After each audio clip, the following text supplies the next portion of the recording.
Who is Adolf Hitler?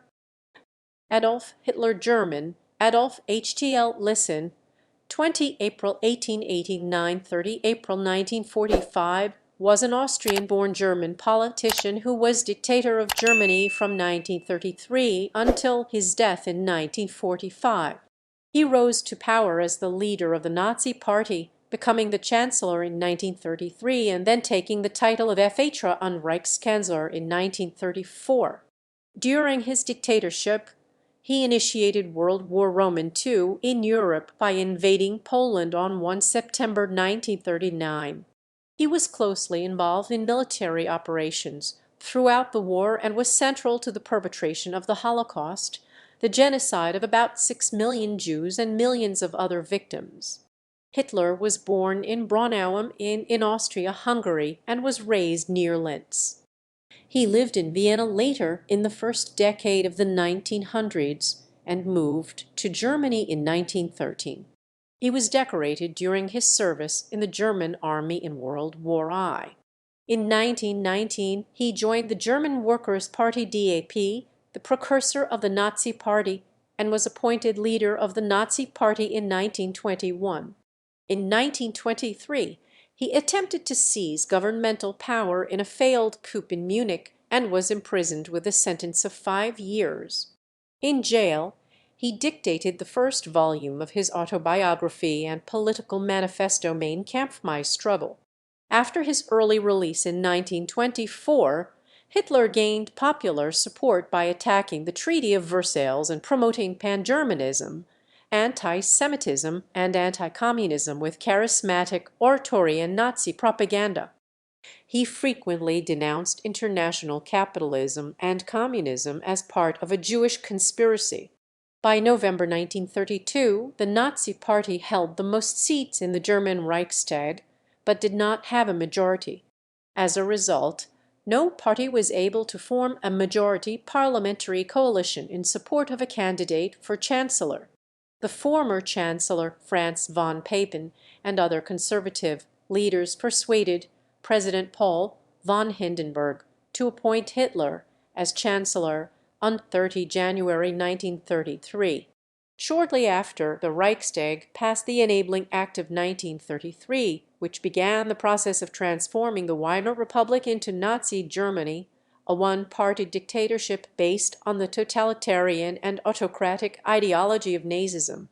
On 2 August 1934, Hindenburg died and Hitler replaced him as the head of state and government.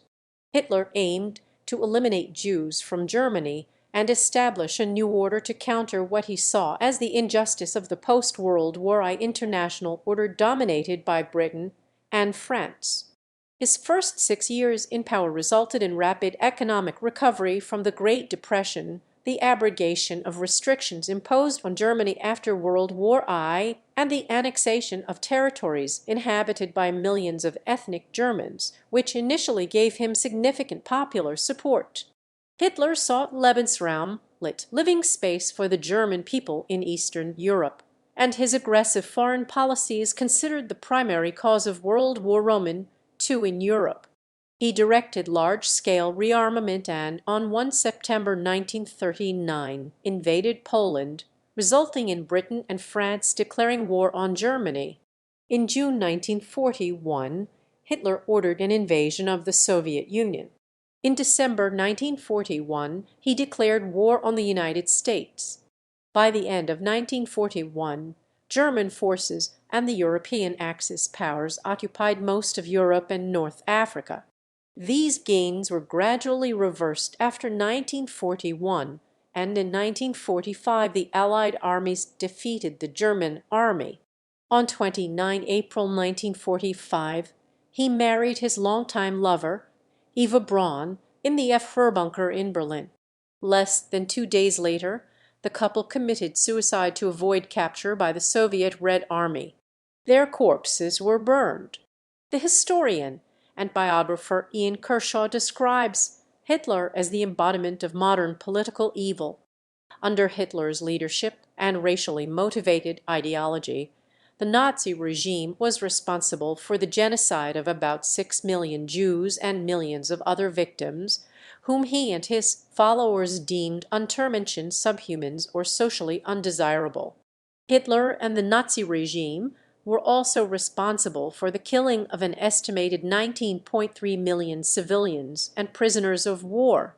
In addition, 28.7 million soldiers and civilians died as a result of military action in the European theatre. The number of civilians killed during World War II was unprecedented in warfare, and the casualties constitute the deadliest conflict in history.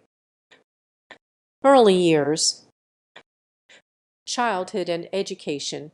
Adolf Hitler was born on 20 April 1889 in Braunau am Inn, a town in Austria-Hungary in present-day Austria, close to the border with the German Empire.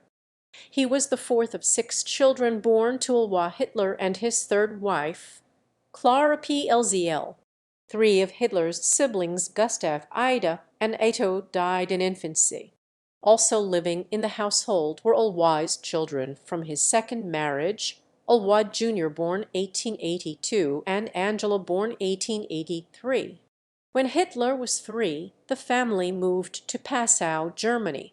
There he acquired the distinctive Lower Bavarian dialect rather than Austrian German, which marked his speech throughout his life. The family returned to Austria and settled in Leonding in 1894, and in June 1895 Alois retired to Hayfold, near Lambach, where he farmed and kept bees.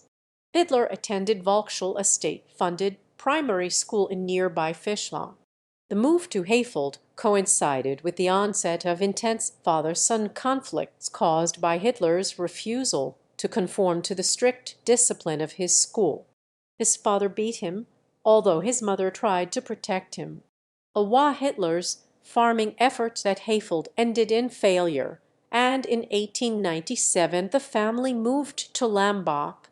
The 8-year-old Hitler took singing lessons, sang in the church choir, and even considered becoming a priest. In 1898 the family returned permanently to Leonding. Hitler was deeply affected by the death of his younger brother Edmund, who died in 1900 from measles. Hitler changed from a confident, outgoing, conscientious student to a morose, detached boy who constantly fought with his father and teachers. Alois had made a successful career in the Customs Bureau and wanted his son to follow in his footsteps. Hitler later dramatized an episode from this period when his father took him to visit a customs office, depicting it as an event that gave rise to an unforgiving antagonism between father and son, who were both strong-willed. Ignoring his son's desire to attend a classical high school and become an artist, Alois sent Hitler to the Realschule in Linz in September 1900. Hitler rebelled against this decision, and in Mein Kampf states that he intentionally did poorly in school, hoping that once his father saw what little progress I was making at the technical school he would let me devote myself to my dream. Like many Austrian Germans, Hitler began to develop German nationalist ideas from a young age. He expressed loyalty only to Germany, despising the declining Habsburg monarchy and its rule over an ethnically variegated empire. Hitler and his friends used the greeting Heil and sang the Deutschlandlied instead of the Austrian imperial anthem. After Alois' sudden death on 3 January 1903, Hitler's performance at school deteriorated and his mother allowed him to leave. He enrolled at the Realschule in Steyr in September 1904, where his behavior and performance improved. In 1905, after passing a repeat of the final exam, Hitler left the school without any ambitions for further education or clear plans for a career. Early adulthood in Vienna and Munich. In 1907, Hitler left Linz to live and study fine art in Vienna, financed by orphans' benefits and support from his mother. He applied for admission to the Academy of Fine Arts Vienna, but was rejected twice. The director suggested Hitler should apply to the School of Architecture, but he lacked the necessary academic credentials because he had not finished secondary school. On 21 December 1907, His mother died of breast cancer at the age of 47, when he himself was 18. In 1909 Hitler ran out of money and was forced to live a bohemian life in homeless shelters and a men's dormitory. He earned money as a casual laborer and by painting and selling watercolors of Vienna's sights. During his time in Vienna, he pursued a growing passion for architecture and music, attending 10 performances of Lohengrin, his favorite Wagner opera. It was in Vienna that Hitler first became exposed to racist rhetoric. Populists such as Mayor Karl Lueger exploited the climate of virulent anti-Semitism and occasionally espoused German nationalist notions for political effect. German nationalism had a particularly widespread following in the Mariahilf district, where Hitler lived. Georg Ritter von Schnurrer became a major influence on Hitler. He also developed an admiration for Martin Luther. Hitler read local newspapers, such as Deutsches Volksblatt, that fanned prejudice, and played on Christian fears of being swamped by an influx of Eastern European Jews. He read newspapers and pamphlets that published the thoughts of philosophers and theoreticians such as Houston Stewart Chamberlain, Charles Darwin, Friedrich Nietzsche, Gustav Le Bon, and Arthur Schopenhauer. The origin and development of Hitler's anti-Semitism remains a matter of debate. His friend, August Kubizek, claimed that Hitler was a confirmed anti-Semite before he left Linz. However, historian Bridget Hammond describes Kubizek's claim as problematical. While Hitler states in Mein Kampf that he first became an anti-Semite in Vienna, Reinhold Hanisch, who helped him sell his paintings, disagrees. Hitler had dealings with Jews while living in Vienna. Historian Richard J. Evans states that historians now generally agree that his notorious, murderous anti-Semitism emerged well after Germany's defeat in World War I as a product of the paranoid stab in the back explanation for the catastrophe. Hitler received the final part of his father's estate in May 1913 and moved to Munich, Germany. When he was conscripted into the Austro-Hungarian army, he journeyed to Salzburg on 5 February 1914 for medical assessment. After he was deemed unfit for service, he returned to Munich. Hitler later claimed that he did not wish to serve the Habsburg Empire because of the mixture of races in its army and his belief that the collapse of Austria-Hungary was imminent. World War I. In August 1914, at the outbreak of World War I, Hitler was living in Munich and voluntarily enlisted in the Bavarian army. According to a 1924 report by the Bavarian authorities, allowing Hitler to serve was almost certainly an administrative error, since as an Austrian citizen he should have been returned to Austria. Posted to the Bavarian Reserve Infantry Regiment 16th Company of the List Regiment, he served as a dispatch runner on the Western Front in France and Belgium, spending nearly half his time at the regimental headquarters in Fornes and Weps, well behind the front lines. He was present at the First Battle of Ypres, the Battle of the Somme, the Battle of Arras, and the Battle of Passchendaele, and was wounded at the Somme. He was decorated for bravery, receiving the Iron Cross, second class, in 1914. On a recommendation by Lieutenant Hugo Gutmann, Hitler's Jewish superior, he received the Iron Cross, first class, on 4 August 1918, a decoration rarely awarded to one of Hitler's Gefreiter rank. He received the Black Wound Badge on 18 May 1918. During his service at headquarters, Hitler pursued his artwork, drawing cartoons and instructions for an army newspaper. During the Battle of the Somme in October 1916, he was wounded in the left thigh when a shell exploded in the dispatch runner's dugout. Hitler spent almost 2 months in hospital at Belitz, returning to his regiment on 5 March 1917. On 15 October 1918, he was temporarily blinded in a mustard gas attack and was hospitalized in Pacewalk. While there, Hitler learned of Germany's defeat, and by his own account upon receiving this news, he suffered a second bout of blindness. Hitler described the war as the greatest of all experiences, and was praised by his commanding officers for his bravery. His wartime experience reinforced his German patriotism, and he was shocked by Germany's capitulation in November 1918. His bitterness over the collapse of the war effort began to shape his ideology. Like other German nationalists, he believed the Dolchstoß legend stab in the back myth which claimed that the German army, undefeated in the field, had been stabbed in the back on the home front by civilian leaders, Jews, Marxists, and those who signed the armistice that ended the fighting, later dubbed the November Criminals. The Treaty of Versailles stipulated that Germany had to relinquish several of its territories and demilitarize the Rhineland. The treaty imposed economic sanctions and levied heavy reparations on the country. Many Germans saw the treaty as an unjust humiliation. They especially objected to Article 231, which they interpreted as declaring Germany responsible for the war. The Versailles Treaty and the economic, social, and political conditions in Germany after the war were later exploited by Hitler for political gain. Entry into politics. After World War I, Hitler returned to Munich. Without formal education or career prospects, he remained in the army.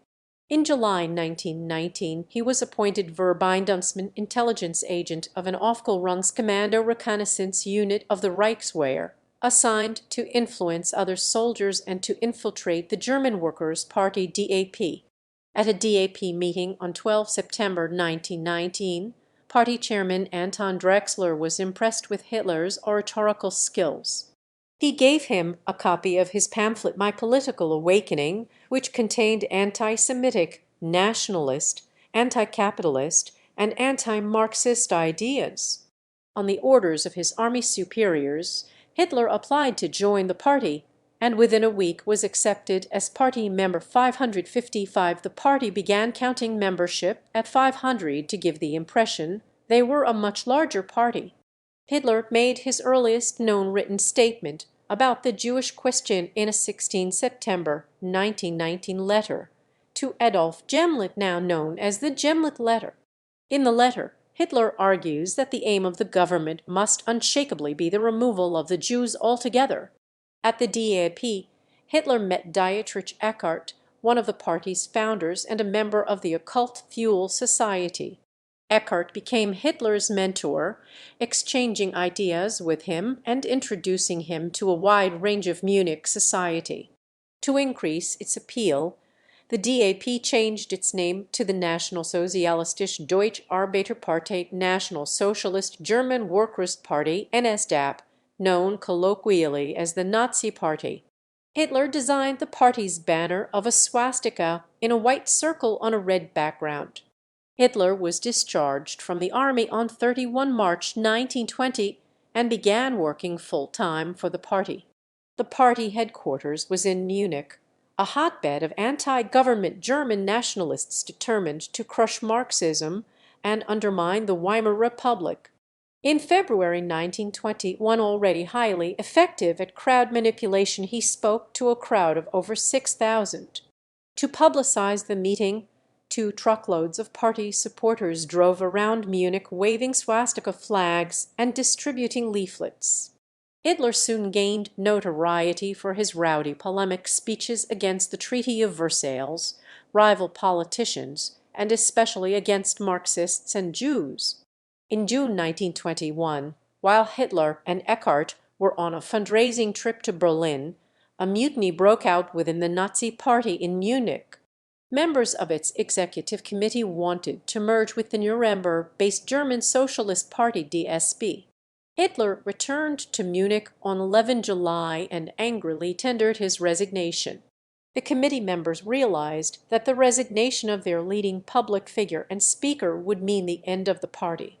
Hitler announced he would rejoin on the condition that he would replace Drexler as party chairman and that the party headquarters would remain in Munich. The committee agreed, and he rejoined the party on 26 July as member 3680. Hitler continued to face some opposition within the Nazi Party. Opponents of Hitler in the leadership had Hermann Esser expelled from the party, and they printed 3,000 copies of a pamphlet attacking Hitler as a traitor to the party. In the following days, Hitler spoke to several packed houses and defended himself and Esser to thunderous applause. His strategy proved successful, and at a special party congress on 29 July, he was granted absolute powers as party chairman, replacing Drexler by a vote of 533 to 1. Hitler's vitriolic beer hall speeches began attracting regular audiences. A demagogue, he became adept at using populist themes, including the use of scapegoats who were blamed for his listeners' economic hardships. Hitler used personal magnetism and an understanding of crowd psychology to his advantage while engaged in public speaking. Historians have noted the hypnotic effect of his rhetoric on large audiences and of his eyes in small groups. Alphonse Heck, a former member of the Hitler Youth, recalled, "We erupted into a frenzy of nationalistic pride that bordered on hysteria. For minutes on end we shouted at the top of our lungs, with tears streaming down our faces, 'Sieg Heil! Sieg Heil! Sieg Heil!' From that moment on I belonged to Adolf Hitler body and soul." Early followers included Rudolf Hess, former Air Force ace Hermann Göring, and Army Captain Ernst R.H.M. R.H.M. became head of the Nazis' paramilitary organization, the Sturmabteilung SA, stormtroopers which protected meetings and attacked political opponents. A critical influence on Hitler's thinking during this period was the Aufbau-Vereinigung, a conspiratorial group of White Russian exiles and early Nazis. The group, financed with funds channeled from wealthy industrialists, introduced Hitler to the idea of a Jewish conspiracy linking international finance with Bolshevism. The program of the Nazi Party was laid out in their 25-point program on 24 February 1920. This did not represent a coherent ideology, but was a conglomeration of received ideas which had currency in the Völkisch pan-Germanic movement, such as ultranationalism, opposition to the Treaty of Versailles, distrust of capitalism, as well as some socialist ideas. For Hitler, though, the most important aspect of it was its strong anti-Semitic stance. He also perceived the program as primarily a basis for propaganda and for attracting people to the party. Beer Hall Putsch and Landsberg prison. In 1923, Hitler enlisted the help of World War I General Erich Ludendorff for an attempted coup known as the Beer Hall Putsch. The Nazi Party used Italian fascism as a model for their appearance and policies. Hitler wanted to emulate Benito Mussolini's March on Rome of 1922 by staging his own coup in Bavaria, to be followed by a challenge to the government in Berlin. Hitler and Ludendorff sought the support of Staatskommissar State Commissioner Gustav Ritter von Kahr, Bavaria's de facto ruler. However, Kahr, along with Police Chief Hans Ritter von Seser and Reichswehr General Ito von Lossow, wanted to install a nationalist dictatorship without Hitler. On 8 November 1923, Hitler and the SA stormed a public meeting of 3,000 people organized by Kahr in the BR Gerber Eukeler, a beer hall in Munich. Interrupting Kahr's speech, he announced that the national revolution had begun and declared the formation of a new government with Ludendorff. Retiring to a back room, Hitler, with handgun drawn, demanded and got the support of Kahr, Seser, and Lossow. Hitler's forces initially succeeded in occupying the local Reichswehr and police headquarters, but Kahr and his cohorts quickly withdrew their support. Neither the army nor the state police joined forces with Hitler.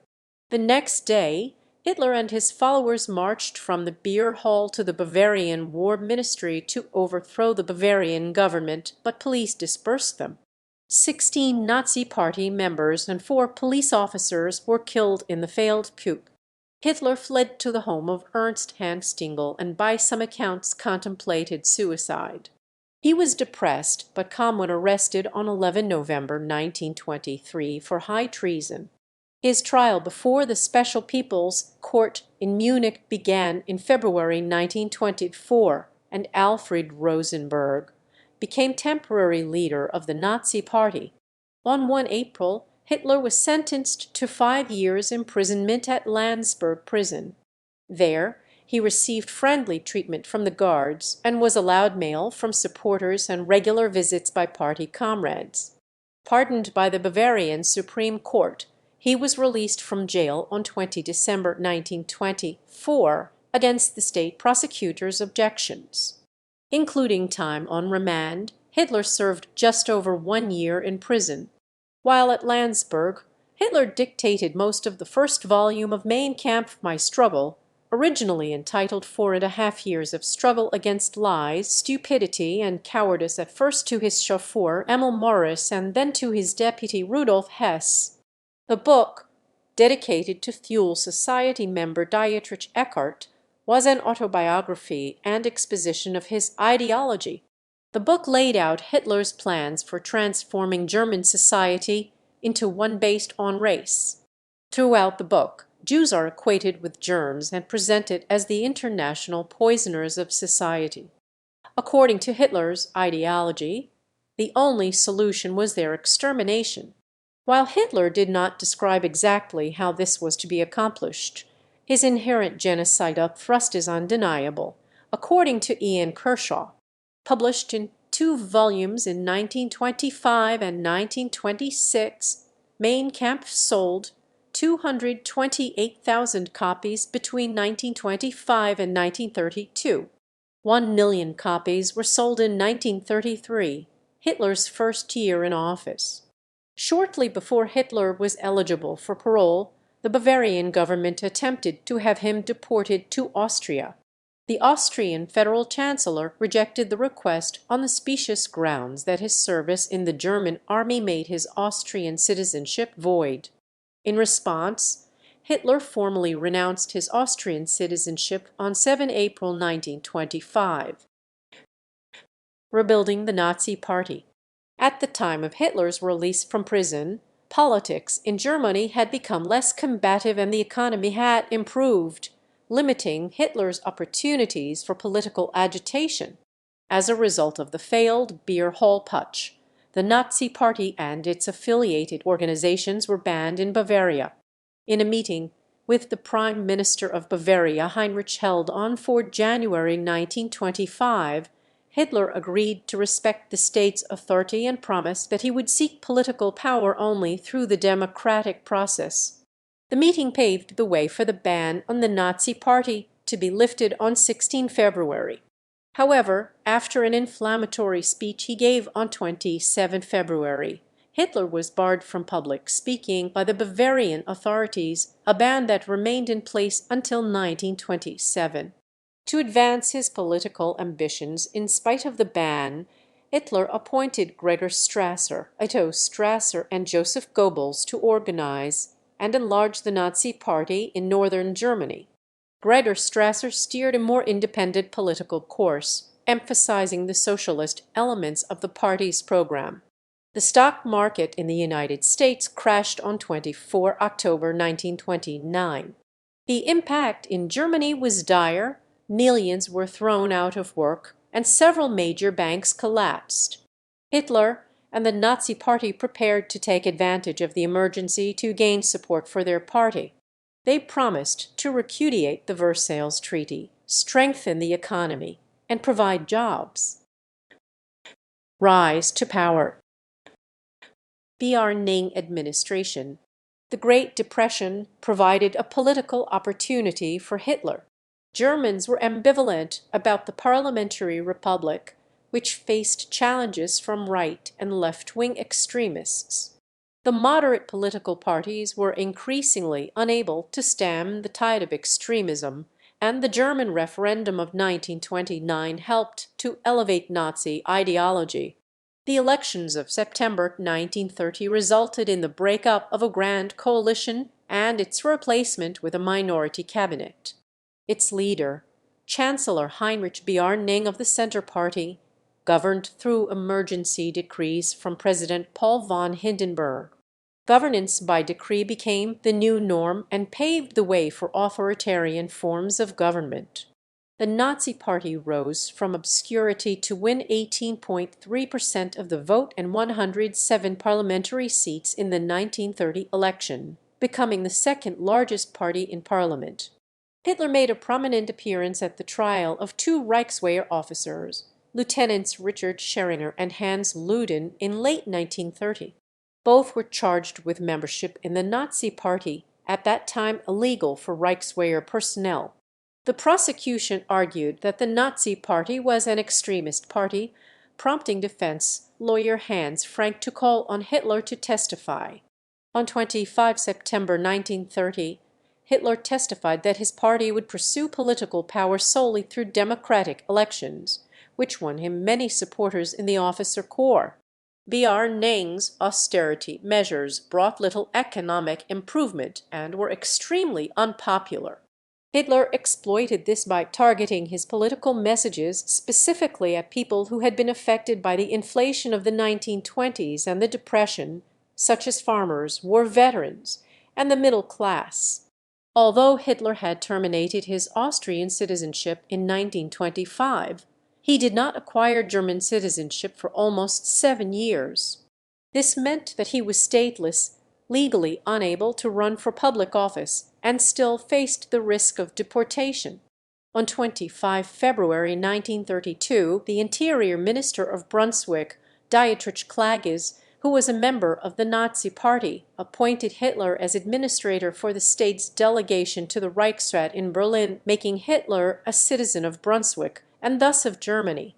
Hitler ran against Hindenburg in the 1932 presidential elections. A speech to the Industry Club in D. Esseldorf on 27 January 1932 won him support from many of Germany's most powerful industrialists.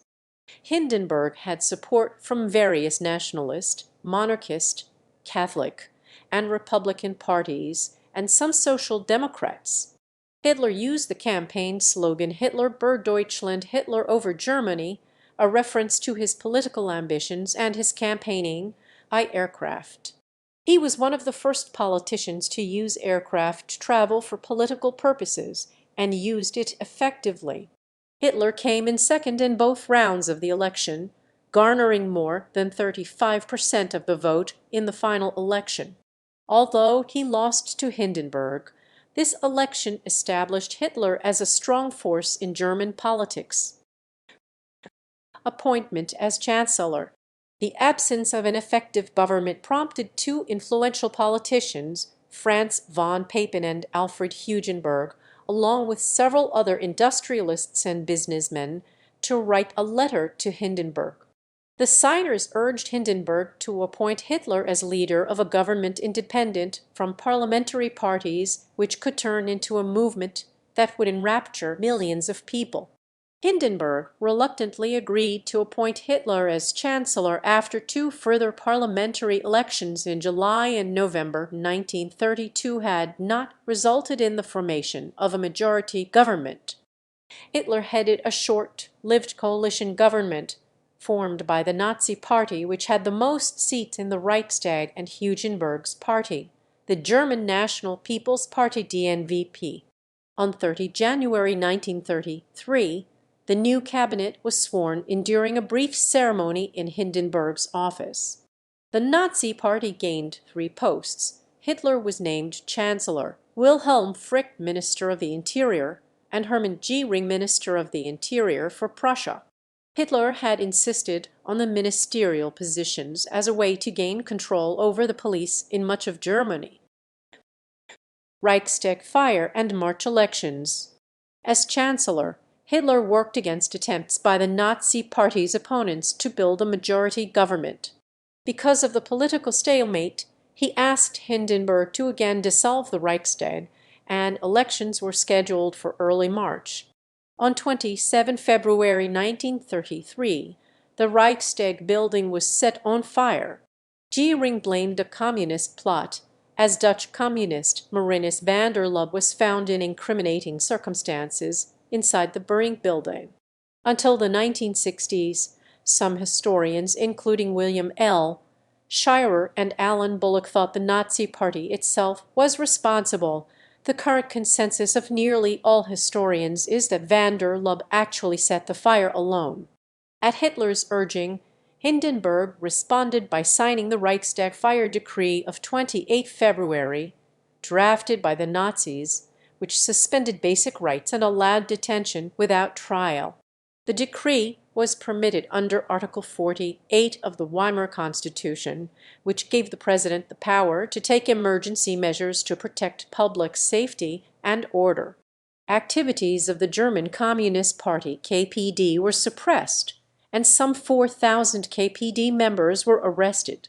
In addition to political campaigning, the Nazi Party engaged in paramilitary violence and the spread of anti-communist propaganda in the days preceding the election.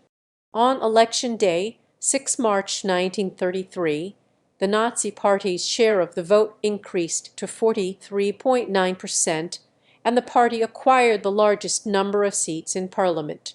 Hitler's party failed to secure an absolute majority, necessitating another coalition with the DNVP. Day of Potsdam and the Enabling Act. On 21 March 1933, the new Reichstag was constituted with an opening ceremony at the Garrison Church in Potsdam. This Day of Potsdam was held to demonstrate unity between the Nazi movement and the old Prussian elite and military. Hitler appeared in a morning coat and humbly greeted Hindenburg. To achieve full political control despite not having an absolute majority in parliament, Hitler's government brought the Ermsichtungsgesetz Enabling Act to a vote in the newly elected Reichstag. The act, officially titled the Gesetz zur Behebung der Notwendig Unrecht Law to remedy the distress of people and right, gave Hitler's cabinet the power to enact laws without the consent of the Reichstag for 4 years. These laws could, with certain exceptions, deviate from the Constitution. Since it would affect the Constitution, the Enabling Act required a 2/3 majority to pass. Leaving nothing to chance, the Nazis used the provisions of the Reichstag fire decree to arrest all 81 communist deputies in spite of their virulent campaign against the party. The Nazis had allowed the KPD to contest the election and prevent several social democrats from attending. On 23 March 1933, the Reichstag assembled at the Kroll Opera House under turbulent circumstances. Ranks of SA men served as guards inside the building, while large groups outside opposing the proposed legislation shouted slogans and threats towards the arriving members of parliament. After Hitler verbally promised Centre Party leader Ludwig Kaas at Hindenburg would retain his power of veto, Kaas announced the Centre Party would support the Enabling Act. The act passed by a vote of 444-94, with all parties except the Social Democrats voting in favor.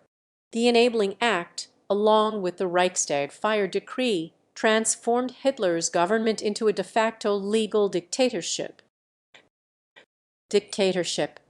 At the risk of appearing to talk nonsense, I tell you that the National Socialist movement will go on for 1,000 years.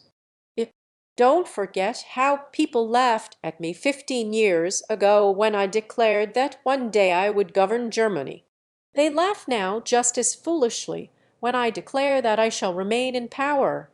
Having achieved full control over the legislative and executive branches of government, Hitler and his allies began to suppress the remaining opposition.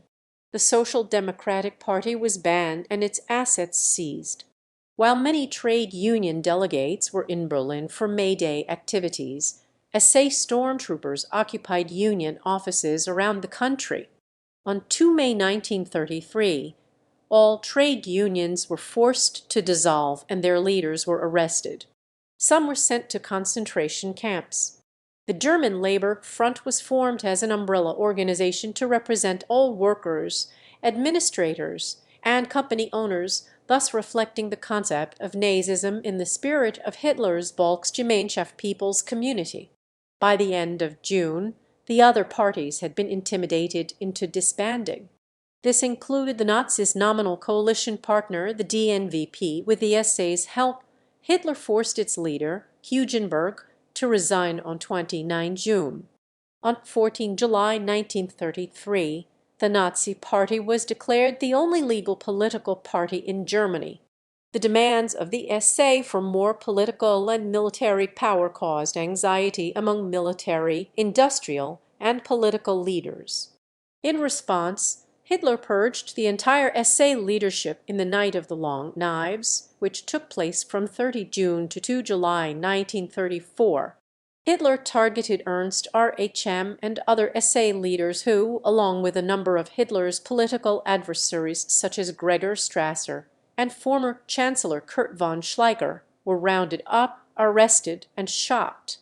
While the international community and some Germans were shocked by the murders, many in Germany believed Hitler was restoring order. On 2 August 1934, Hindenburg died. The previous day, the cabinet had enacted the law concerning the highest state office of the Reich. This law stated that upon Hindenburg's death, the office of president would be abolished and its powers merged with those of the chancellor. Hitler thus became head of state as well as head of government, and was formally named as Führer und Reichskanzler leader and chancellor, although Reichskanzler was eventually quietly dropped. With this action, Hitler eliminated the last legal remedy by which he could be removed from office. As head of state, Hitler became commander-in-chief of the armed forces. Immediately after Hindenburg's death, at the instigation of the leadership of the Reichswehr, the traditional loyalty oath of soldiers was altered to affirm loyalty to Hitler personally by name, rather than to the office of commander-in-chief, which was later renamed to Supreme Commander or the State. On 19 August, the merger of the presidency with the chancellorship was approved by 88% of the electorate voting in a plebiscite. In early 1938, Hitler used blackmail to consolidate his hold over the military by instigating the Blomberg-Fritsch affair. Hitler forced his war minister, Field Marshal Werner von Blomberg, to resign by using a police dossier that showed that Blomberg's new wife had a record for prostitution. Army Commander Colonel General Werner von Fritsch was removed after the Schutzstaffel SS produced allegations that he had engaged in a homosexual relationship. Both men had fallen into disfavor because they objected to Hitler's demand to make the Wehrmacht ready for war as early as 1938. Hitler assumed Blomberg's title of commander-in-chief, thus taking personal command of the armed forces. He replaced the Ministry of War with the Oberkommando der Wehrmacht OKW, headed by General Wilhelm Keitel. On the same day, 16 generals were stripped of their commands and 44 more were transferred. All were suspected of not being sufficiently pro-Nazi. By early February 1938, 12 more generals had been removed. Hitler took care to give his dictatorship the appearance of legality. Many of his decrees were explicitly based on the Reichstag fire decree and hence on Article 48 of the Weimar Constitution. The Reichstag renewed the Enabling Act twice, each time for a 4-year period. While elections to the Reichstag were still held in 1933, 1936, and 1938, voters were presented with a single list of Nazis and pro-Nazi guests which carried with well over 90% of the vote. These elections were held in far from secret conditions. The Nazis threatened severe reprisals against anyone who did not vote or dared to vote no.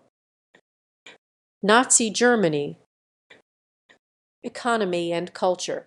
In August 1934, Hitler appointed Reichsbank President H. Hjalmar Schacht as Minister of Economics, and in the following year, as plenipotentiary for war economy in charge of preparing the economy for war. Reconstruction and rearmament were financed through MIFO bills, printing money, and seizing the assets of people arrested as enemies of the state, including Jews. Unemployment fell from 6 million in 1932 to 1 million in 1936. Hitler oversaw one of the largest infrastructure improvement campaigns in German history, leading to the construction of dams, autobahns, railroads, and other civil works. Wages were slightly lower in the mid to late 1930s compared with wages during the Weimar Republic, while the cost of living increased by 25%. The average work week increased during the shift to a war economy. By 1939, the average German was working between 47 and 50 hours a week. Hitler's government sponsored architecture on an immense scale. Albert Speer, instrumental in implementing Hitler's classicist reinterpretation of German culture, was placed in charge of the proposed architectural renovations of Berlin. Despite a threatened multi-nation boycott, Germany hosted the 1936 Olympic Games. Hitler officiated at the opening ceremonies and attended events at both the Winter Games in Garmisch-Partenkirchen and the Summer Games in Berlin. Rearmament and new alliances. In a meeting with German military leaders on 3 February 1933, Hitler spoke of conquest for Lebensraum in the East and its ruthless Germanization as his ultimate foreign policy objectives. In March, Prince Bernhard Wilhelm von Bülow, secretary at the Auswärtiges Foreign Office, issued a statement of major foreign policy aims, Anschluss with Austria, the restoration of Germany's national borders of 1914, rejection of military restrictions under the Treaty of Versailles, the return of the former German colonies in Africa, and a German zone of influence in Eastern Europe. Hitler found Bülow's goals to be too modest. In speeches during this period, he stressed the peaceful goals of his policies and a willingness to work within international agreements. At the first meeting of his cabinet in 1933, Hitler prioritized military spending over unemployment relief. Germany withdrew from the League of Nations and the World Disarmament Conference in October 1933. In January 1935, over 90% of the people of the Saarland, then under League of Nations administration, voted to unite with Germany. That March, Hitler announced an expansion of the Wehrmacht to 600,000 members, 6 times the number permitted by the Versailles Treaty, including development of an Air Force Luftwaffe and an increase in the size of the Navy Kriegsmarine. Britain, France, Italy, and the League of Nations condemned these violations of the treaty, but did nothing to stop it. The Anglo-German Naval Agreement, AGNA of 18 June, allowed German tonnage to increase to 35% of that of the British Navy. Hitler called the signing of the AGNA the happiest day of his life, believing that the agreement marked the beginning of the Anglo-German alliance he had predicted in Mein Kampf. France and Italy were not consulted before the signing, directly undermining the League of Nations and setting the Treaty of Versailles on the path towards irrelevance. Germany reoccupied the demilitarized zone in the Rhineland in March 1936 in violation of the Versailles Treaty. Hitler also sent troops to Spain to support General Franco during the Spanish Civil War after receiving an appeal for help in July 1936. At the same time, Hitler continued his efforts to create an Anglo-German alliance. In August 1936, in response to a growing economic crisis caused by his rearmament efforts, Hitler ordered Göring to implement a 4-year plan to prepare Germany for war within the next 4 years. The plan envisaged an all-out struggle between Judeo-Bolshevism and German Nazism, which in Hitler's view required a committed effort of rearmament regardless of the economic costs.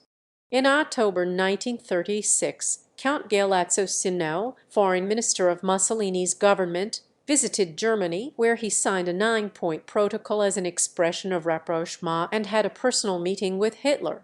On 1 November, Mussolini declared an axis between Germany and Italy. On 25 November, Germany signed the Anti-Comintern Pact with Japan. Britain, China, Italy, and Poland were also invited to join the Anti-Comintern Pact, but only Italy signed in 1937.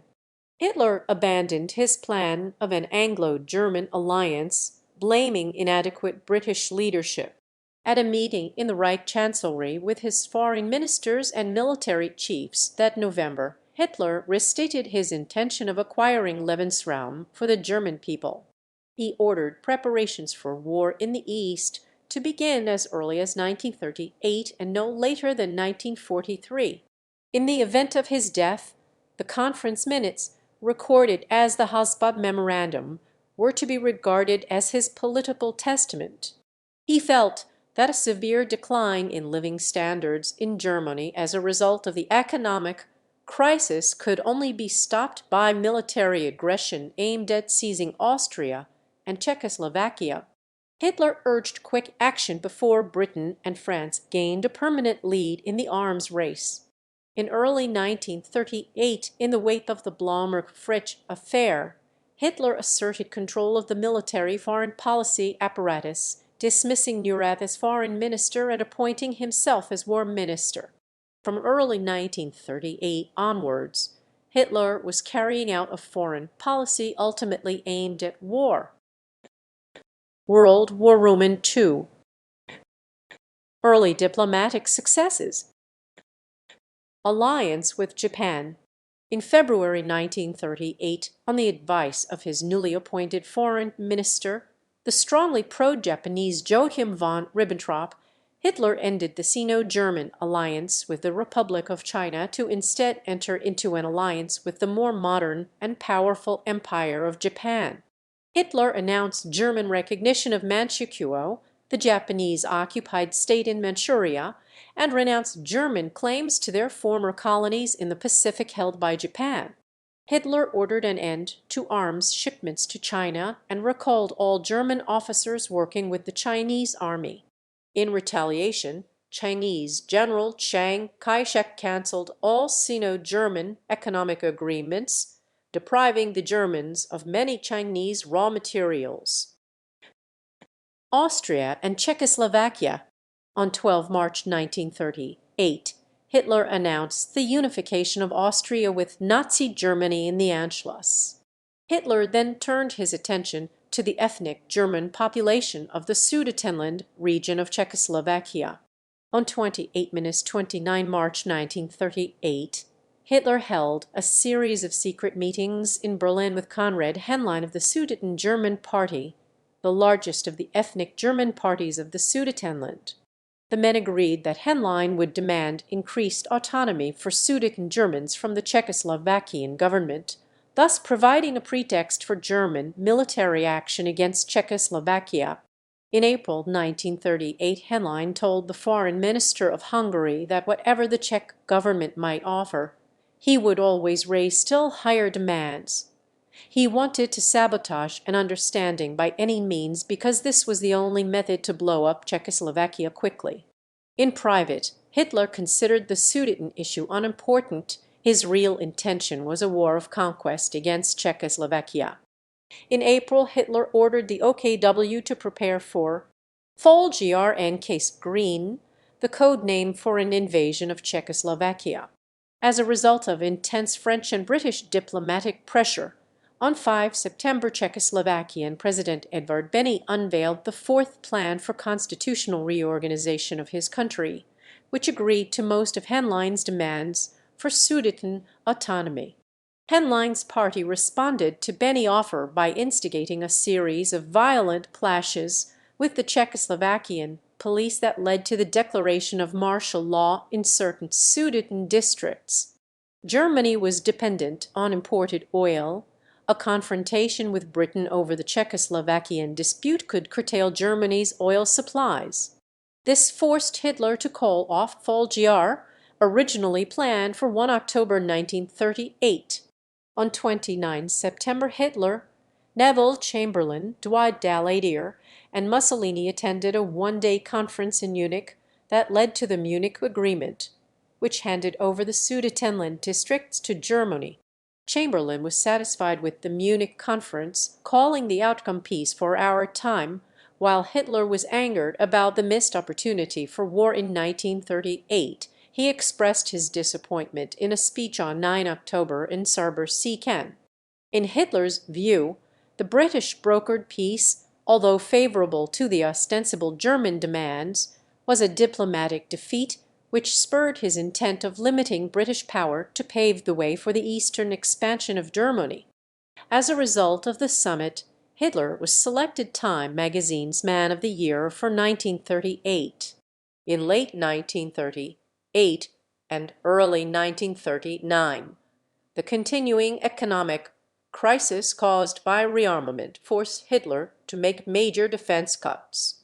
In his export or die speech of 30 January 1939, he called for an economic offensive to increase German foreign exchange holdings to pay for raw materials such as high-grade iron needed for military weapons. On 14 March 1939, under threat from Hungary, Slovakia declared independence and received protection from Germany.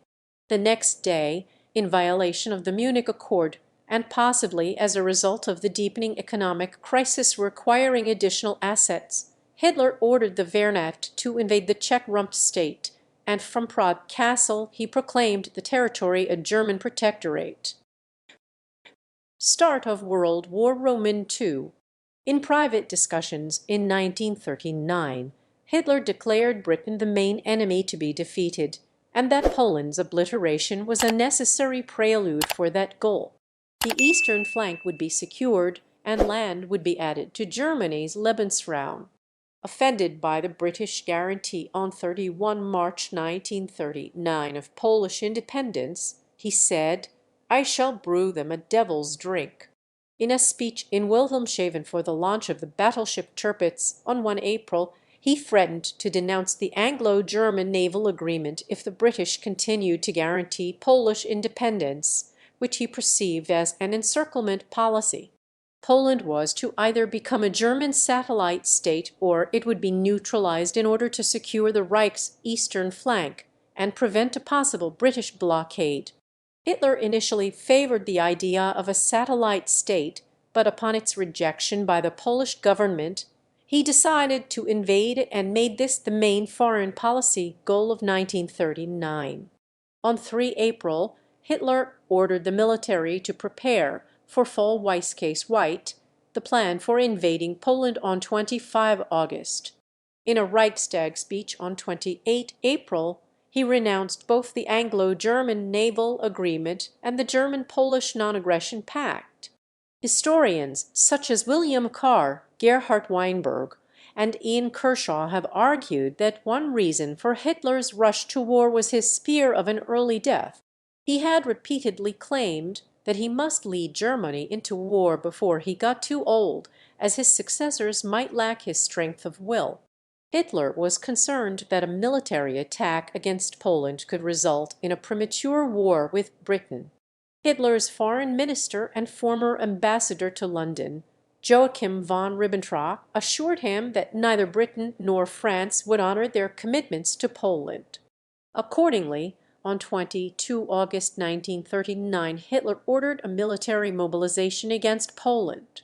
This plan required tacit Soviet support, and the non-aggression pact, the Molotov-Ribbentrop Pact between Germany and the Soviet Union, led by Joseph Stalin, included a secret agreement to partition Poland between the two countries. Contrary to Ribbentrop's prediction that Britain would sever Anglo-Polish ties, Britain and Poland signed the Anglo-Polish alliance on 25 August 1939. This, along with news from Italy that Mussolini would not honor the Pact of Steel, prompted Hitler to postpone the attack on Poland from 25 August to 1 September. Hitler unsuccessfully tried to maneuver the British into neutrality by offering them a non-aggression guarantee on 25 August. He then instructed Ribbentrop to present a last-minute peace plan with an impossibly short time limit in an effort to blame the imminent war on British and Polish inaction. On 1 September 1939, Germany invaded western Poland under the pretext of having been denied claims to the free city of Danzig and the right to extraterritorial roads across the Polish corridor, which Germany had ceded under the Versailles Treaty. In response, Britain and France declared war on Germany on 3 September, surprising Hitler and prompting him to angrily ask Ribbentrop, "Now what?" France and Britain did not act on their declarations immediately, and on 17 September Soviet forces invaded eastern Poland. The fall of Poland was followed by what contemporary journalists dubbed the phony war or Sitzkrieg sitting war. Hitler instructed the two newly appointed Gauleiters of northwestern Poland, Albert Forster of Reichsgau Danzig, West Prussia, and Arthur Greiser of Reichsgau Wartheland, to Germanize their areas, with no questions asked about how this was accomplished. In Forster's area, ethnic Poles merely had to sign forms stating that they had German blood. In contrast, Greiser agreed with Himmler and carried out an ethnic cleansing campaign towards Poles. Greiser soon complained that Forster was allowing thousands of Poles to be accepted as racial Germans and thus endangered German racial purity. Hitler refrained from getting involved. This inaction has been advanced as an example of the theory of working towards the Idee Fixe, in which Hitler issued vague instructions and expected his subordinates to work out policies on their own. Another dispute pitched one side represented by Heinrich Himmler and Greiser, who championed ethnic cleansing in Poland, against another represented by G. Ring and Hans Frank, Governor-General of occupied Poland, who called for turning Poland into the granary of the Reich. On 12 February 1940, the dispute was initially settled in favor of the G. Ring-Frank view, which ended the economically disruptive mass expulsions. On 15 May 1940, Himmler issued a memo entitled "Some Thoughts on the Treatment of Alien Population in the East," calling for the expulsion of the entire Jewish population of Europe into Africa and the reduction of the Polish population to a leaderless class of laborers. Hitler called Himmler's memo good and correct, and, ignoring G. Ring and Frank, implemented the Himmler-Greiser policy in Poland. On 9 April, German forces invaded Denmark and Norway. On the same day, Hitler proclaimed the birth of the Greater Germanic Reich, his vision of a united empire of Germanic nations of Europe in which the Dutch, Flemish, and Scandinavians were joined into a racially pure polity under German leadership. In May 1940, Germany attacked France and conquered Luxembourg, the Netherlands, and Belgium. These victories prompted Mussolini to have Italy join forces with Hitler on 10 June. France and Germany signed an armistice on 22 June. Kershaw notes that Hitler's popularity within Germany and German support for the war reached its peak when he returned to Berlin on 6 July from his tour of Paris. Following the unexpected swift victory, Hitler promoted 12 generals to the rank of field marshal during the 1940 field marshal ceremony. Britain, whose troops were forced to evacuate France by sea from Dunkirk, continued to fight alongside other British dominions in the Battle of the Atlantic. Hitler made peace overtures to the new British leader, Winston Churchill, and upon their rejection, he ordered a series of aerial attacks on Royal Air Force airbases and radar stations in southeast England. On 7 September, the systematic nightly bombing of London began. The German Luftwaffe failed to defeat the Royal Air Force in what became known as the Battle of Britain. By the end of September, Hitler realized that air superiority for the invasion of Britain in Operation Sea Lion could not be achieved and ordered the operation postponed. The nightly air raids on British cities intensified and continued for months, including London, Plymouth, and Coventry. On 27 September 1940, the Tripartite Pact was signed in Berlin by Saburo Kurusu of Imperial Japan, Hitler, and Italian Foreign Minister Ciano, and later expanded to include Hungary, Romania, and Bulgaria, thus yielding the Axis powers.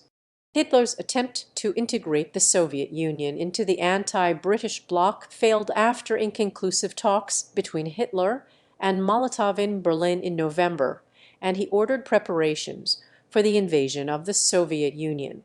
In early 1941, German forces were deployed to North Africa, the Balkans, and the Middle East. In February, German forces arrived in Libya to bolster the Italian presence. In April, Hitler launched the invasion of Yugoslavia, quickly followed by the invasion of Greece. In May, German forces were sent to support Iraqi forces fighting against the British and to invade Crete. Path to defeat.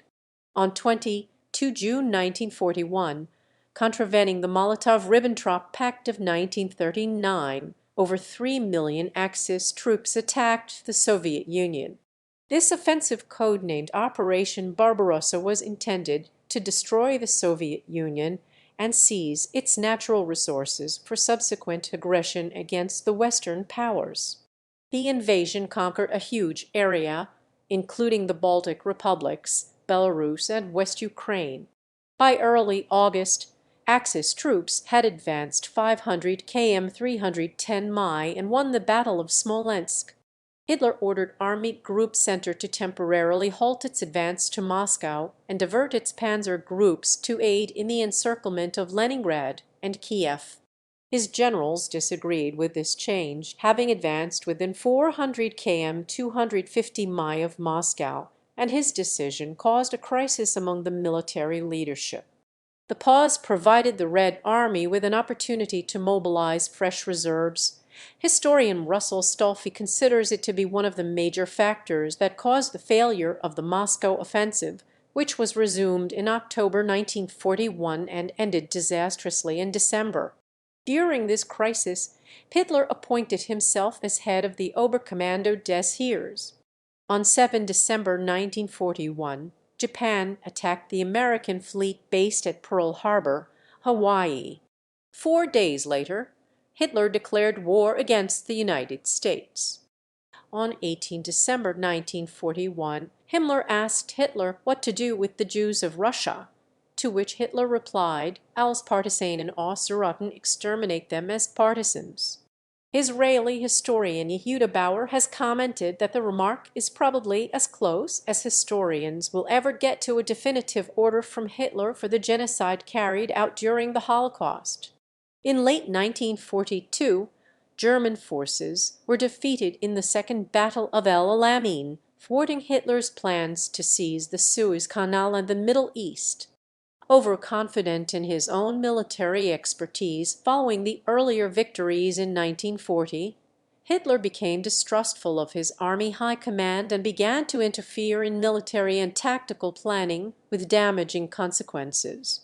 In December 1942 and January 1943, Hitler's repeated refusal to allow their withdrawal at the Battle of Stalingrad led to the almost total destruction of the Sixth Army. Over 200,000 Axis soldiers were killed and 235,000 were taken prisoner. Thereafter came a decisive strategic defeat at the Battle of Kursk. Hitler's military judgment became increasingly erratic, and Germany's military and economic position deteriorated, as did Hitler's health. Following the Allied invasion of Sicily in 1943, Mussolini was removed from power by King Victor Emmanuel Roman III after a vote of no confidence of the Grand Council of Fascism. Marshal Pietro Badoglio, placed in charge of the government, soon surrendered to the Allies. Throughout 1943 and 1944, the Soviet Union steadily forced Hitler's armies into retreat along the Eastern Front. On 6 June 1944, the Western Allied armies landed in northern France in one of the largest amphibious operations in history, Operation Overlord. Many German officers concluded that defeat was inevitable and that continuing under Hitler's leadership would result in the complete destruction of the country.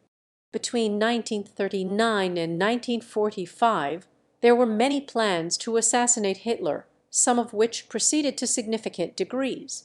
The most well-known, the 20 July plot of 1944, came from within Germany and was at least partly driven by the increasing prospect of a German defeat in the war. Part of Operation Valkyrie, the plot involved Klaus von Stauffenberg planting a bomb in one of Hitler's headquarters, the Wolf's Lair at Rassenburg.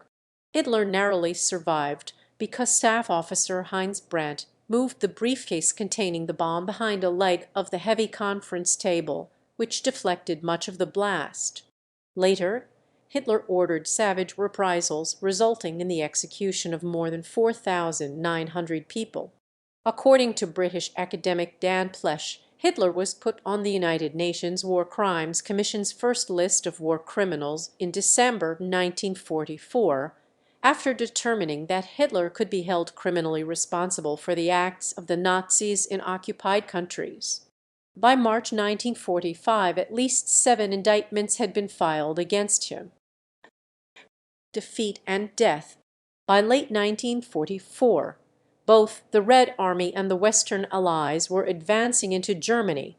Recognizing the strength and determination of the Red Army, Hitler decided to use his remaining mobile reserves against the American and British armies, which he perceived as far weaker.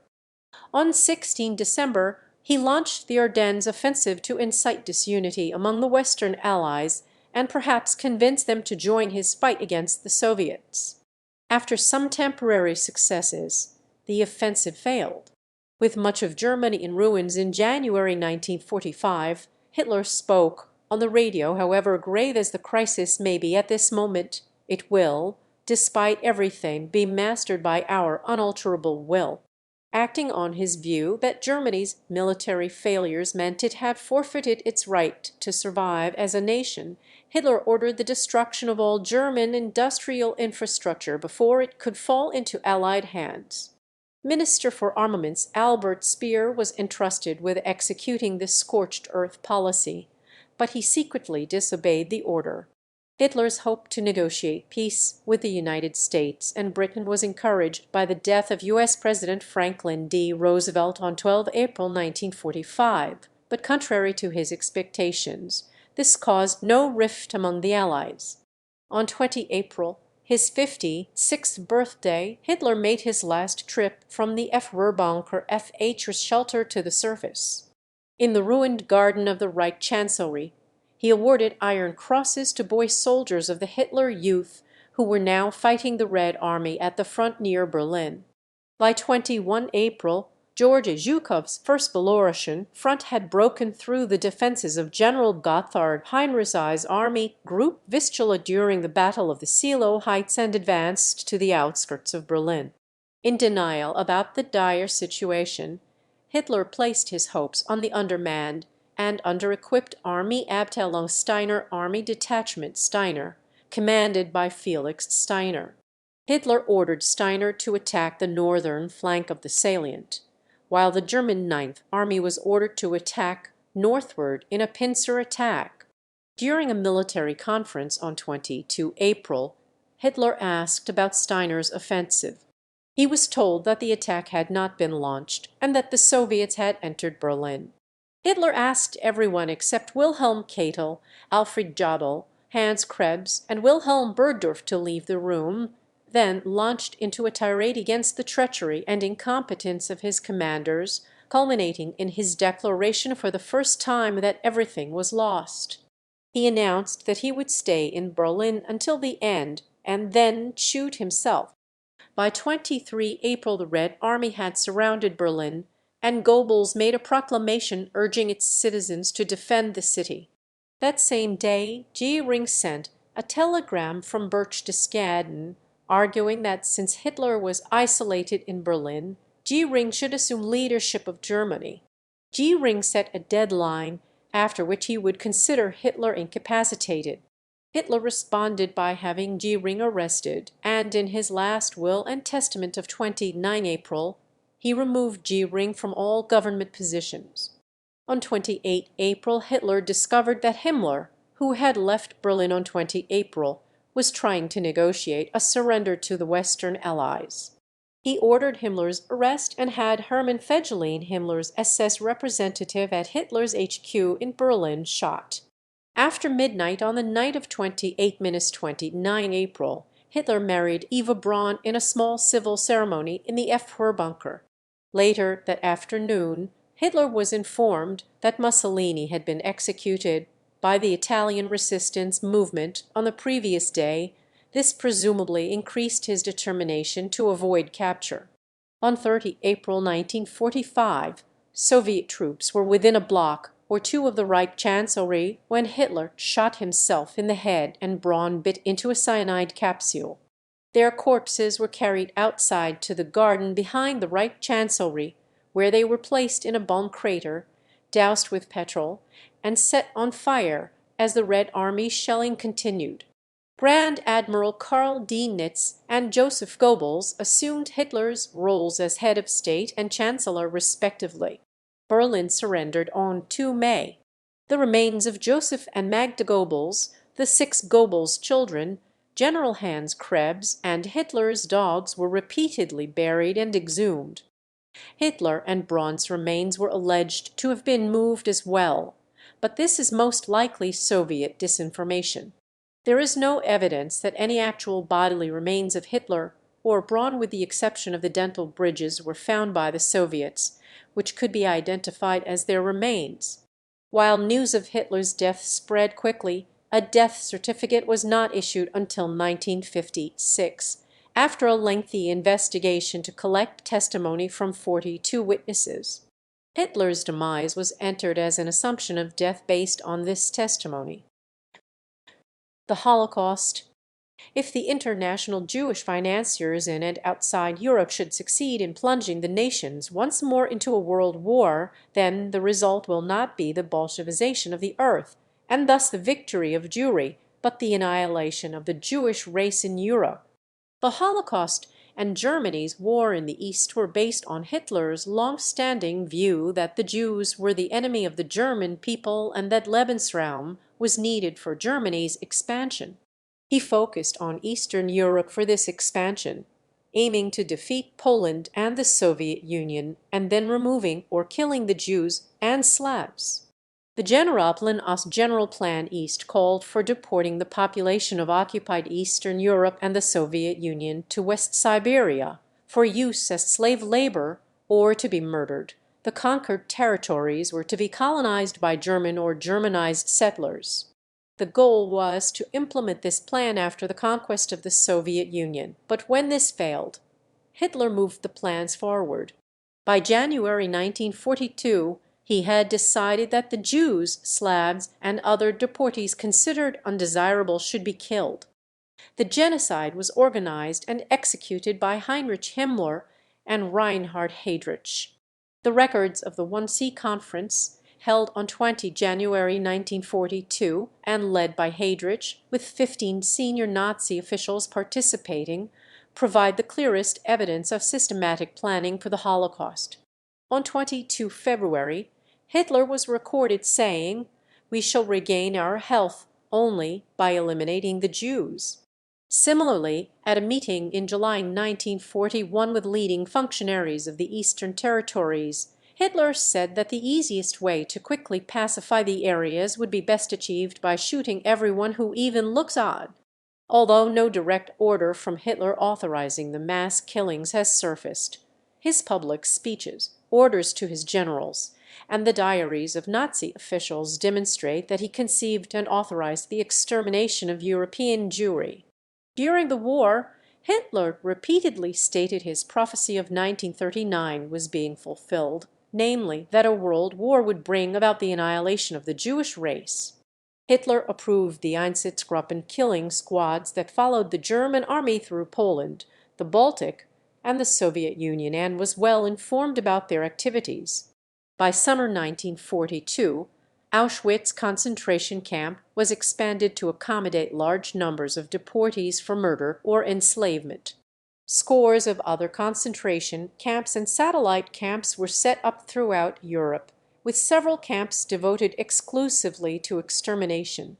Between 1939 and 1945, the Schutzstaffel SS, assisted by collaborationist governments and recruits from occupied countries, were responsible for the deaths of at least 11 million non-combatants, including the murders of about 6 million Jews representing two-thirds of the Jewish population of Europe, and between 200,000 and 1,500,000 Romani people. The victims were killed in concentration and extermination camps, ghettos, and through mass executions. Many victims of the Holocaust were murdered in gas chambers, while others died of starvation or disease or while working as slave laborers. In addition to eliminating Jews, the Nazis planned to reduce the population of the conquered territories by 30 million people through starvation in an action called the Hunger Plan. Food supplies would be diverted to the German army and German civilians. Cities would be razed and the land allowed to return to forest or resettled by German colonists. Together, the Hunger Plan and Generalplan Ost have led to the starvation of 80 million people in the Soviet Union.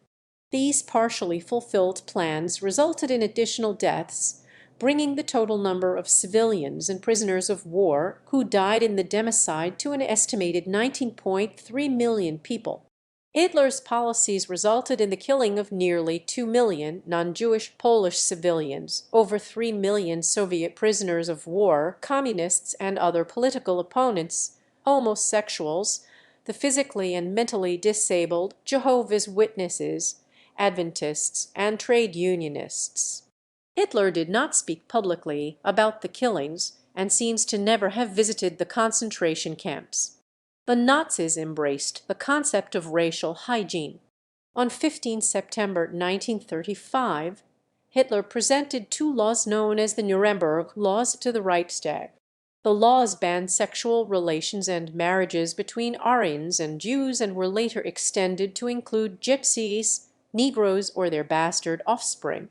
The laws stripped all non-Aryans of their German citizenship and forbade the employment of non-Jewish women under the age of 45 in Jewish households. Hitler's early eugenic policies targeted children with physical and developmental disabilities in a program dubbed Action Brandt, and he later authorized a euthanasia program for adults with serious mental and physical disabilities, now referred to as Action T4. Leadership style. Hitler ruled the Nazi Party autocratically by asserting the Führerprinzip leader principle. The principle relied on absolute obedience of all subordinates to their superiors. Thus, he viewed the government structure as a pyramid, with himself the infallible leader at the apex. Rank in the party was not determined by elections. Positions were filled through appointment by those of higher rank, who demanded unquestioning obedience to the will of the leader. Hitler's leadership style was to give contradictory orders to his subordinates and to place them into positions where their duties and responsibilities overlapped with those of others, to have the stronger one do the job. In this way, Hitler fostered distrust, competition, and infighting among his subordinates to consolidate and maximize his own power. His cabinet never met after 1938, and he discouraged his ministers from meeting independently. Hitler typically did not give written orders. Instead, he communicated verbally, or had them conveyed through his close associate Martin Bormann. He entrusted Bormann with his paperwork, appointments, and personal finances. Bormann used his position to control the flow of information and access to Hitler. Hitler dominated his country's war effort during World War I to a greater extent than any other national leader. He strengthened his control of the armed forces in 1938 and subsequently made all major decisions regarding Germany's military strategy. His decision to mount a risky series of offensives against Norway, France, and the Low Countries in 1940 against the advice of the military proved successful, though the diplomatic and military strategies he employed in attempts to force the United Kingdom out of the war ended in failure. Hitler deepened his involvement in the war effort by appointing himself commander-in-chief of the army in December 1941. From this point forward, he personally directed the war against the Soviet Union, while his military commanders facing the Western Allies retained a degree of autonomy.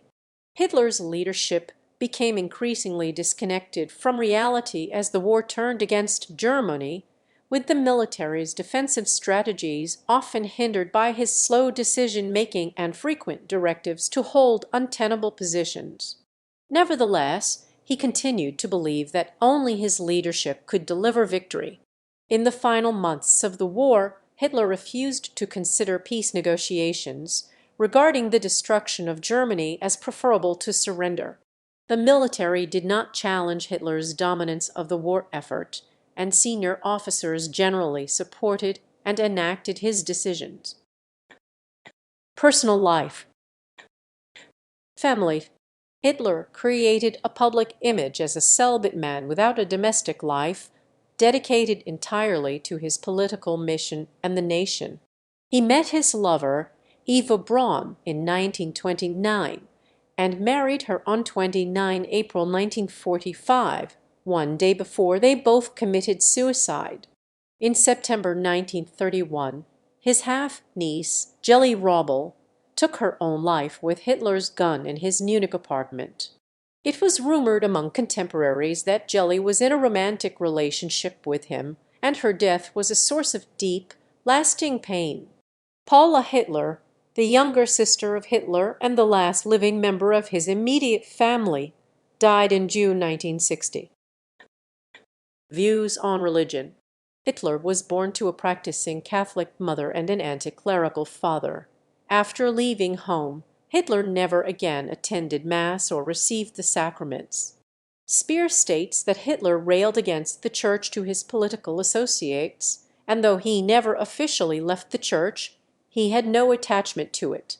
He adds that Hitler felt that in the absence of organized religion, people would turn to mysticism, which he considered regressive.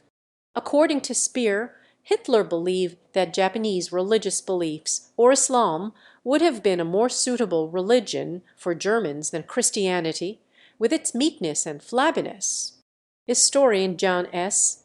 Conway states that Hitler was fundamentally opposed to the Christian churches. According to Bullock, Hitler did not believe in God, was anti-clerical, and held Christian ethics in contempt because they contravened his preferred view of survival of the fittest. He favored aspects of Protestantism that suited his own views, and adopted some elements of the Catholic Church's hierarchical organization, liturgy, and phraseology.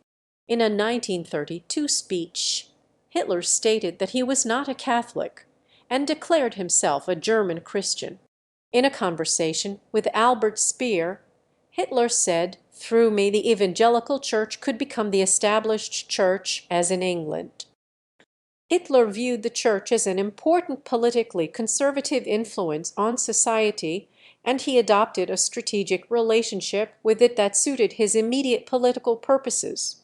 In public, Hitler often praised Christian heritage and German Christian culture, though professing a belief in an Aryan Jesus who fought against the Jews. Any pro-Christian public rhetoric contradicted his private statements, which described Christianity as absurdity and nonsense founded on lies. According to a U.S. Office of Strategic Services OSS report, the Nazi master plan, Hitler planned to destroy the influence of Christian churches within the Reich. His eventual goal was the total elimination of Christianity. This goal informed Hitler's movement early on, but he saw it as inexpedient to publicly express this extreme position. According to Bullock, Hitler wanted to wait until after the war before executing this plan. Speer wrote that Hitler had a negative view of Himmler's and Alfred Rosenberg's mystical notions and Himmler's attempt to mythologize the SS. Hitler was more pragmatic, and his ambitions centered on more practical concerns. Health. Researchers have variously suggested that Hitler suffered from irritable bowel syndrome, skin lesions, irregular heartbeat, coronary sclerosis, Parkinson's disease, syphilis, giant cell arteritis, tinnitus, and monochism. In a report prepared for the OSS in 1943, Walter C. Langer of Harvard University described Hitler as a neurotic psychopath. In his 1977 book The Psychopathic God, Adolf Hitler, historian Robert G. L. Waite proposes that he suffered from borderline personality disorder. Historians Henrik Eberl and Hans Joachim Neumann consider that while he suffered from a number of illnesses, including Parkinson's disease, Hitler did not experience pathological delusions and was always fully aware of, and therefore responsible for, his decisions. Sometime in the 1930s, Hitler adopted a mainly vegetarian diet, avoiding all meat and fish from 1942 onwards. At social events, he sometimes gave graphic accounts of the slaughter of animals in an effort to make his guests shun meat. Bormann had a greenhouse constructed near the Berghof, near Berchtesgaden, to ensure a steady supply of fresh fruit and vegetables for Hitler. Hitler stopped drinking alcohol around the time he became vegetarian, and thereafter only very occasionally drank beer or wine on social occasions. He was a non-smoker for most of his adult life, but smoked heavily in his youth 25 to 40 cigarettes a day. He eventually quit, calling the habit a waste of money. He encouraged his close associates to quit by offering a gold watch to anyone able to break the habit. Hitler began using amphetamine occasionally after 1937 and became addicted to it in late 1942. Speer linked this use of amphetamine to Hitler's increasingly erratic behavior and inflexible decision-making, for example, rarely allowing military retreats. Prescribed 90 medications during the war years by his personal physician, Theodor Morell, Hitler took many pills each day for chronic stomach problems and other ailments. He regularly consumed amphetamine, barbiturates, opiates, and cocaine, as well as potassium, bromide, and atropa belladonna, the latter in the form of Dr. Koster's antigaspals. He suffered ruptured eardrums as a result of the 20 July plot bomb blast in 1944, and 200 wood splinters had to be removed from his legs.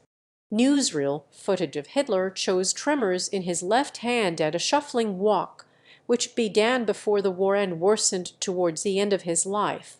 Ernst G. Enerschenk and several other doctors who met Hitler in the last weeks of his life also formed a diagnosis of Parkinson's disease.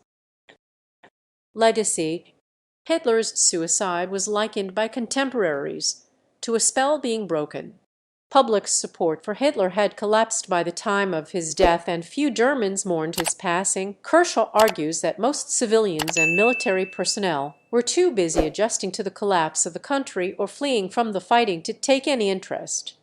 According to historian John Toland, Nazism burst like a bubble without its leader.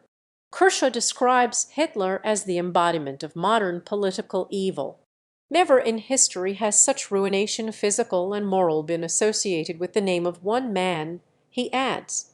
Hitler's political program brought about a world war, leaving behind a devastated and impoverished Eastern and Central Europe. Germany suffered wholesale destruction, characterized as stunned null zero hour. Hitler's policies inflicted human suffering on an unprecedented scale. According to R. J. Rummel, the Nazi regime was responsible for the genocidal killing of an estimated 19.3 million civilians and prisoners of war. In addition, 28.7 million soldiers and civilians died as a result of military action in the European theater of World War II. The number of civilians killed during the Second World War was unprecedented in the history of warfare. Historians, philosophers, and politicians often use the word evil to describe the Nazi regime. Many European countries have criminalized both the promotion of Nazism and Holocaust denial. Historian Friedrich Meinecke described Hitler as one of the great examples of the singular and incalculable power of personality in historical life. English historian Hugh Trevor Roper saw him as among the terrible simplifiers of history, the most systematic, the most historical, the most philosophical, and yet the coarsest, cruelest, least magnanimous conqueror the world has ever known. For the historian John M. Roberts, Hitler's defeat marked the end of a phase of European history dominated by Germany. In its place emerged the Cold War, a global confrontation between the Western Bloc, dominated by the United States and other NATO nations, and the Eastern Bloc, dominated by the Soviet Union. Historian Sebastian Hafer asserts that without Hitler and the displacement of the Jews, the modern nation-state of Israel would not exist. He contends that without Hitler, the decolonization of former European spheres of influence would have been postponed. Further, Hafer claims that other than Alexander the Great, Hitler had a more significant impact than any other comparable historical figure, in that he too caused a wide range of worldwide changes in a relatively short time span. In propaganda, Hitler exploited documentary films and newsreels to inspire a cult of personality. He was involved and appeared in a series of propaganda films throughout his political career, many made by Leni Riefenstahl, regarded as a pioneer of modern filmmaking. Hitler's propaganda film appearances include Der Sieg des Glaubens, Victory of Faith, 1933, Triumph des Willens, Triumph of the Will, 1935, Tag der Freiheit, Unser Wehrmacht, Day of Freedom, Our Armed Forces, 1935, Olympia, 1938. Citations. Thank you for watching. Consider supporting the channel, leave a like and subscribe.